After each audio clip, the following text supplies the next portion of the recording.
Le mot ministère, c'est ce qui complique les gens. J'ai dit que tout chrétien manifeste le ministère. Donc, dire que la femme n'a pas le ministère, ça n'a aucun sens. Ça n'a aucune base biblique. Parce que tout croyant exerce le ministère par le Saint-Esprit.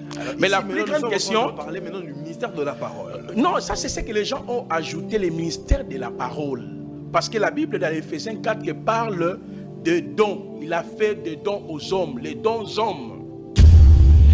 Donc lorsqu'on dit sacerdoce, signifie tout simplement les services. Mais il y a deux services.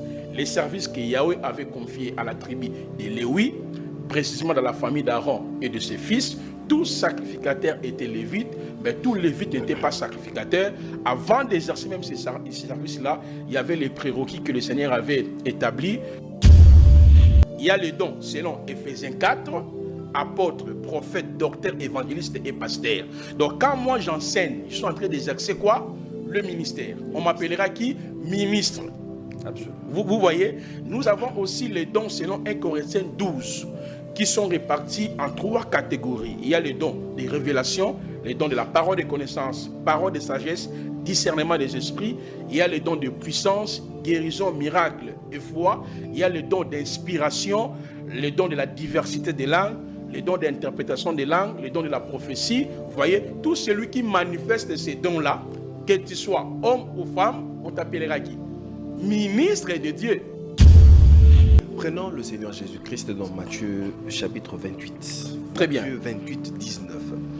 Quand Jésus donne la commission aux 12, il dit, allez, faites de toutes les nations des disciples, les baptisant au nom du Père, du Fils et du Saint-Esprit.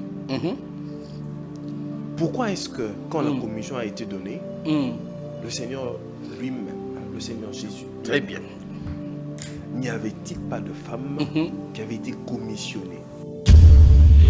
Les cultes, les promesses, les alliances, l'adoption, les patriarches appartenaient à un peuple, le peuple d'Israël.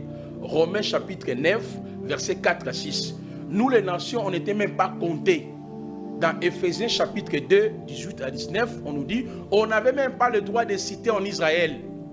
Alors, quand est-ce que l'église a été bâtie? Parce que si tu veux parler de l'église, il faut voir la croix. Vous voyez? Parce que là, vous parlez de la résurrection. Après sa résurrection, Matthieu chapitre 28, le verset 19, il dit allez. Regardez très bien, il dit allez, allez partout. Ça, c'est la deuxième phrase de sa mission. Là, il devient le sauveur